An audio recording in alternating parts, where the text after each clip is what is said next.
And now, from the HBO Real Sports Studio in New York, your host, Bryant Gumbel. Good evening, and welcome to Real Sports, where we begin tonight with a trip to the United Arab Emirates. A small nation on the Persian Gulf, the UAE is in many ways a rare Arab beacon of Western values. It's an American ally with a burgeoning capitalist economy and an increasingly international outlook, as evidenced in sports by the all-star field it annually attracts for golf's Dubai Classic. But for all its 21st century progress, the UAE is also home to a sinister remnant of another time, a time when people were bought, sold, and kept as slaves. As Bernard Goldberg reports, it's all being done in the name of sport. It's a clear morning in the Arabian desert, a good day to go to the races. Camel racing is the national sport here in the United Arab Emirates, the favorite pastime among the fabulously wealthy sultans who run this country. If horse racing is the sport of kings, this is the sport of sheikhs. You can't shoot footage like this anymore in the Emirates. These shots were taken a couple of years ago, before the sheikhs barred outside cameras from the races. And exactly what is it they don't want you to see? Well, take a look at the jockeys. They're not grown men like in American horse racing, but small boys. The smaller the boy, the faster the camel. And they're not locals either, but foreign boys, brought here by smugglers in the human cargo business. Many of these boys have been kidnapped from their homes in Pakistan and Bangladesh. Others simply bought from their desperately poor families for as little as $500, so they can race for the pleasure of the sheikhs, who bet money, cars, even gold on the races. There's a word we've heard for boys like these, a word you don't normally hear in the 21st century. Are these children slaves? Definitely. Definitely. Why not?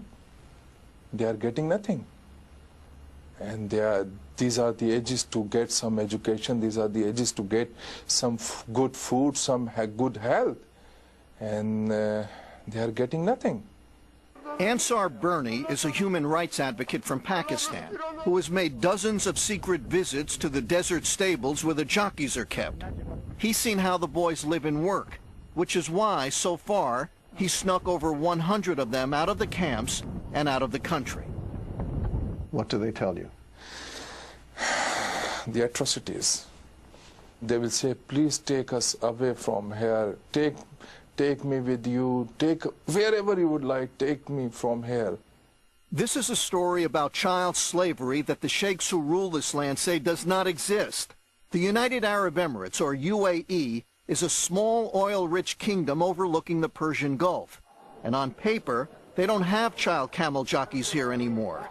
In 1993, under pressure from the West, the sheikhs banned the use of jockeys under 15 years old and 100 pounds, a ban they reinforced in 2002. But that's only on paper. When we began investigating this story a few months after the latest ban, an early morning trip to the races revealed young boys everywhere. They were getting ready to race until the authorities spotted the camera crew. Then it became clear that the only ban the police were enforcing here was the one on cameras. Cancel. No. علي من الشرطه هنا موجود يخدعونا من هذه خلونا على كيفه هو عيال يصور عيال حق يصورون براحتهم لا عيال حق واقفين هناك يصورون الباص لا شال شريط خلى مخبه شال شريط خلى مخبه هذاك عنده ريال. So to find out just what was going on in the world of camel jockeys, Real Sports took a trip into the Arabian desert. We went with Ansar Bernie as he visited the camel tracks and stables, plotting his next rescue. Bernie and his wife Shaheen took our British cameraman David Higgs, outfitted with a hidden camera, for a 2-week trek through the UAE. The trip began at a training session at the country's main track, where there were no photography signs everywhere. So it's quite clear that what is happening here is something that they want to take place in secret. And just beyond the signs were the boys. Hello. You're a tiny little one. You're all right. One by one, boys as young as 3 years old were strapped onto the camels to begin their practice runs.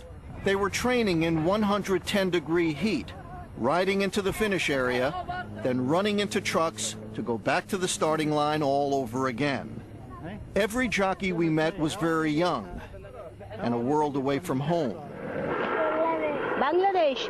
He's from Bangladesh. Right. Does he know how old he is? Kitne saal ke ho? He doesn't know. We asked one of the trainers how he felt about the work these boys do.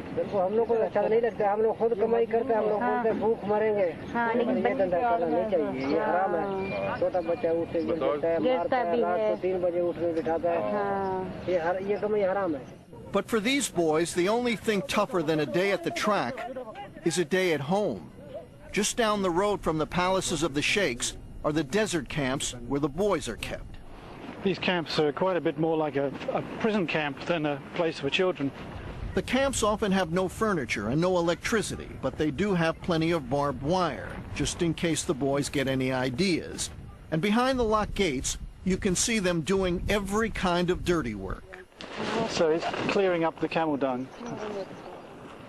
When we met Salim, a camel jockey since he was just 3 years old, he was boiling tea for his masters. Boys like Salim, we were told, are virtually starved to keep their weight down for racing. Oh. They can't take anything, only this biscuit and water and nothing. This trainer agreed to tell us about how the boys are treated. We're hiding his face to protect him from possible repercussions. If a boy grows above 50 pounds, the trainers decrease his food. And if he's already not eating, they make him work to lose weight. As for shelter, What, here, on the floor? Yeah, on This is where he sleeps. On the fan. Okay, well, it looks like this boy doesn't have a bed. He just lies here on the sand. Yeah, he's telling us he sleeps Right, here. that's where he lies. So if they eat well, if they sleep well, They will gain weight.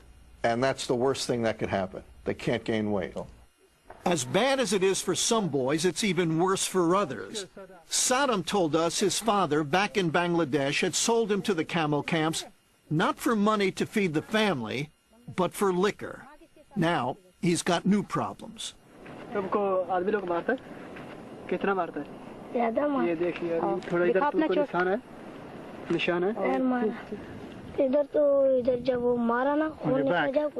we see? Yes, cause when they hit him and he has loads of bleeding. Oh my goodness. Yes. और ये क्या है? ये चोट कैसे? ये क्या लगा? हाँ.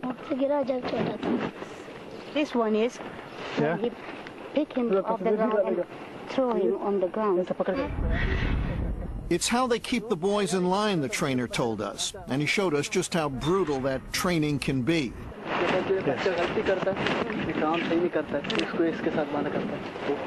Oh my God, whenever they're not happy with a child or he makes a mistake, they would tie him with... Tie him to the chains. And after he's chained up, the boy is hit, sometimes with his own camel whip. We asked the trainers at this camp if all the boys get this treatment.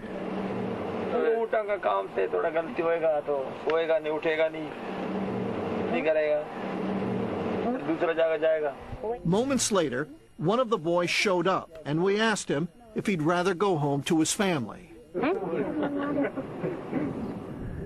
When this child first came, he was crying for his mother.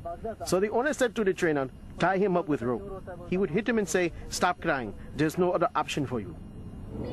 Heading to the capital, Abu Dhabi, Ansar Bernie stopped off at the Pakistani embassy, where he learned of one boy who had been sent home just days earlier, in a box. A boy died last week. He's about 5 or 6. He fell down from the camel. So he was trampled by the camels. And we know, in fact, that he fell off the camel several times before eventually he fell off and was trampled to death. Before we left, we made a final unannounced stop and walked in on 3 trainers and a few small jockeys, all sleeping together. We were told that 2 of them are, quote, lovers. the big boy, Yes. was On the top of the young one. See, the trainers have sex with these kids, and these children know they don't have anyone with them to protect them. They will have sex with the kid, and then they'll tell him, listen here, you bastard. If you tell anyone, I will kill you right here. And it's all happening at camps and tracks run by some of the wealthiest people on Earth. The ruling families are in charge of the racing industry. Yes. They run the tracks. Yes. They own the camels. Yeah. Do they own the camps with us? Yes. But if the children are slaves, there's no escaping this. You're saying the rulers of the United Arab Emirates, the sheikhs, Yeah. are the slave traders. Sure. They are. Those who are doing it, they are involved in slave business. They are. The track where we found these boys is run by the royal family of Dubai, the richest of the Emirates. It's the playground of the Crown Prince, known around here simply as Sheikh Mohammed. He's one of the richest and most powerful men in the Middle East, a man whose love of racing stretches far beyond the Arabian desert. Horse racing fans know Sheikh Mohammed as the man who had entries in 4 straight Kentucky Derbies a couple of years ago. Closer to home, he's spent untold millions in pursuit of camel racing glory. His family's complex includes a camel hospital, where his camels get the finest medical treatment, while new, faster ones are genetically engineered. These pampered animals train with the best equipment and cool off with daily dips in their very own pools. It's a life of luxury the camel jockeys will never know. So the camels eat better, they live better. If they get sick, they get better treatment. Than the young boys. Yeah, because according to these sheikhs, these camels are very expensive, but not the human beings, not the children. Yeah, the boys are $500. Yeah, and the camels are in millions. And if you believe the sheikhs, everything we saw in the desert was just a mirage. Listen to the head of the Camel Racing Federation after the latest ban on child jockeys took effect in 2002. He made it sound like we'd have a better chance of finding a waterfall in the desert than finding an underage jockey in his country. Absolutely impossible. Absolutely impossible. Absolutely impossible to find a jockey who is below 15 years of age, and it will never happen. I totally dismiss this argument. This is impossible. But by the time the trip was done, Ansar Bernie had a long list of boys he hoped to sneak out of the camps. It was just a question of where he would take them. Some of these boys, after all, were too young to tell him anything at all, least of all, where they might have come from.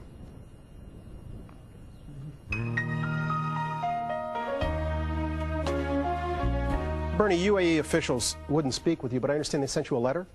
Yeah, we tried to talk to them. And for a while, they indicated they would talk to us, but then they just stopped returning our phone calls. But we did get a letter from them just a few days ago.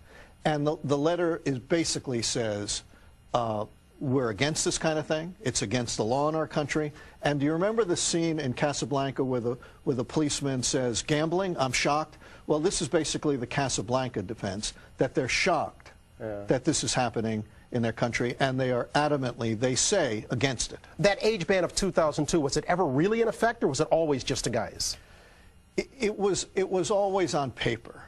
Reinstated in 2002 from 1993. So on paper, they've done all the right things, but the paper never jibed with reality.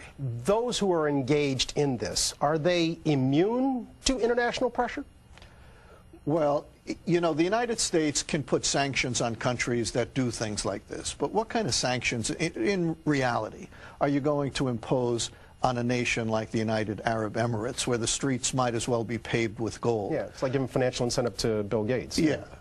What are you going to tell Bill Gates, that we're going to take what away from you? Yeah. They're immune in that the sultans and sheikhs run the country.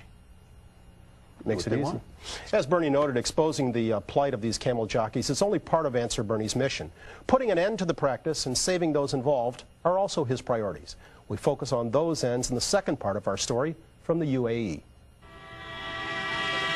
The child jockeys here have one thing in common. They all come from somewhere far away. For many of them, that places 2,000 miles to the east in the third world slums of Bangladesh. It's a country as poor as the Emirates are rich. The only resource they have in abundance is people. And that is precisely why the smugglers, Pakistani and Bangladeshi smugglers who traffic in little boys, come to desperate villages like this one, where they have a choice: steal a boy or buy one. Parents are selling their children? Yes. In places like Bangladesh? Yeah, and Bangladesh, Pakistan. Because they are very poor. They're selling because they're very poor. Very poor. They are dying without food, so they need some money for their children. But often that money never comes. Once the smugglers get the boys, they usually pose as the parents themselves and pocket the small salaries that some of the jockeys are paid. And there's not much the villagers here can do about it.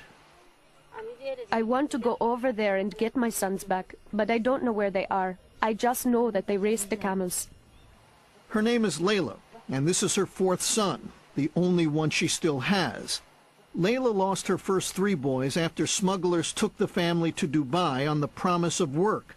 Once they got there, the smugglers took the boys to the camel camp and had her sent home.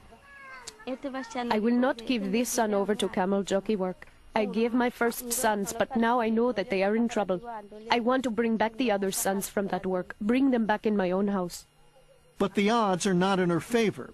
Even the jockeys who do make it out of the camps often don't know who their parents are or where they came from. So here in Dhaka, the capital of Bangladesh, volunteers run a shelter where they raise and educate camel jockey orphans. Most were injured too badly or grew too big to be of any more use as jockeys. All of them are getting some sort of rehabilitation for what they went through at the camps.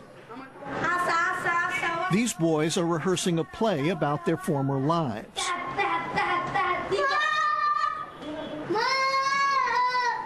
Other boys have other ways of coping with the memories. Here, the camels are racing.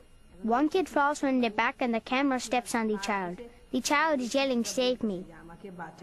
Shojib has lived here for years. He can't remember where he came from, but he'll never forget where he's been. I have this mark on my shoulder. The trainers burned it with a scalding iron rod, as I didn't prepare their meal properly because I was very sleepy.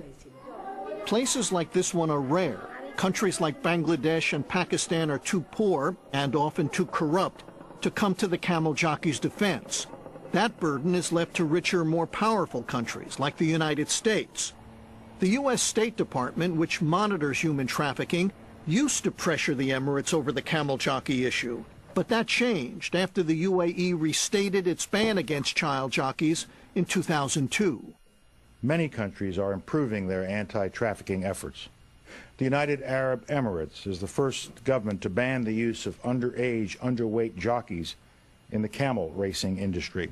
The State Department declared the problem all but solved, and just 4 months ago, in its annual trafficking report, the department hailed the UAE as a model for the region in its excellent protection of children from camel jockey work. So we asked Colin Powell's top deputy on human trafficking, Ambassador John Miller, to take a look at what we'd seen. When you look at that, what do you think? It's a very powerful video. And it is appalling that in this day and age, this kind of slavery goes on. And you don't run from the word slavery. No.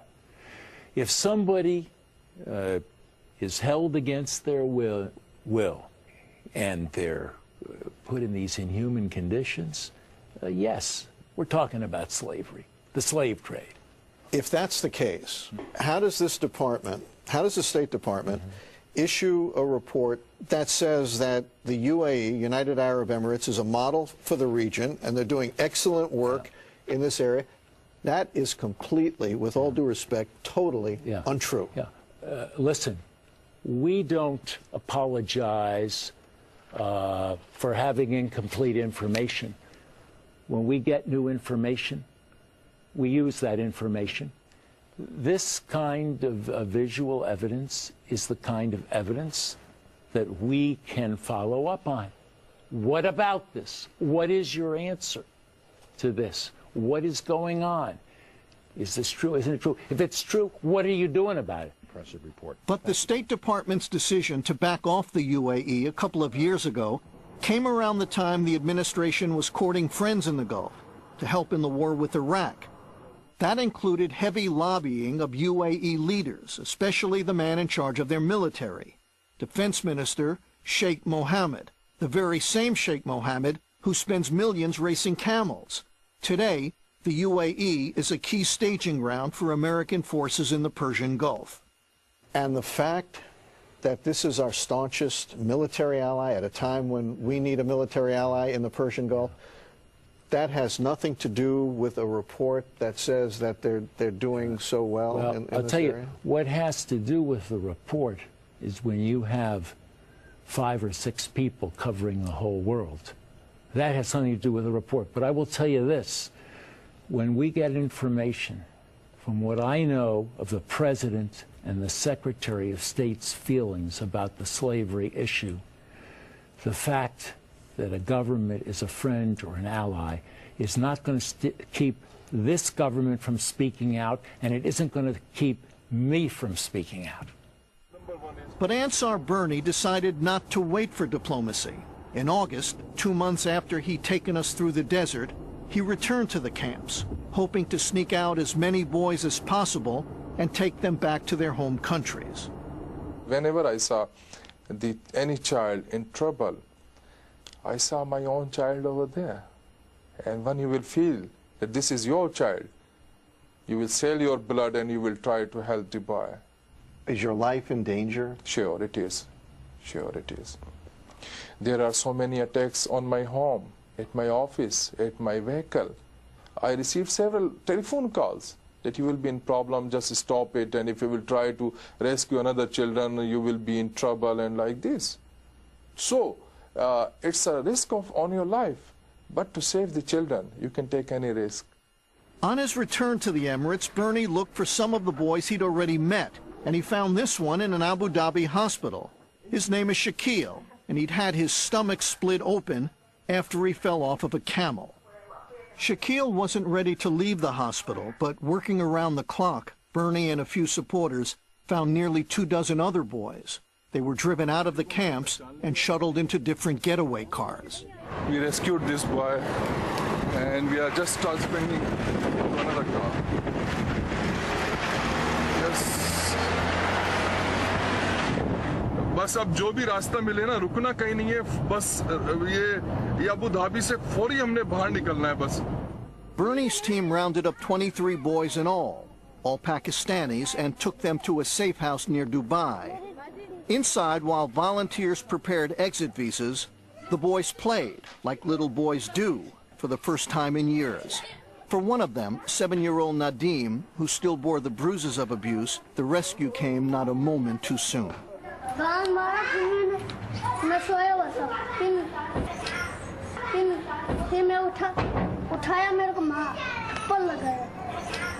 It's difficult to look at these tapes and not, I don't think I'm being too dramatic here, and not weep at what you see. Has that ever happened with you when you see Several it? times, so, because I'm a human being. I'm a human being too. It's difficult for you to see what you see? It is difficult.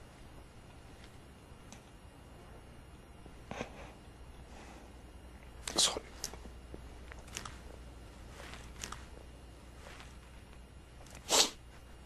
I have a pain. I always have tears in my eyes because they are a human being too. Treat them like a human being. Just days after the rescue, under the cover of darkness, Bernie took the boys to asylum at the Pakistani consulate. The next day, they were back in Karachi, where Bernie showed the boys their homeland for the first time in years. After working the phones and tracking down leads, he took some of them back to the villages they had left behind as toddlers.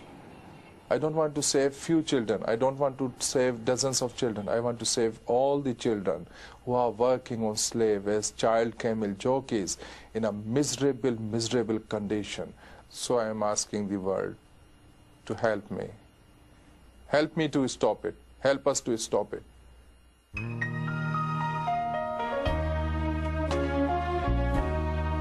Bernie, Ambassador Miller says we can follow up on visual evidence. Does history suggest they will, or they'll do nothing? Well, first let me say the visual evidence he's talking about is from today.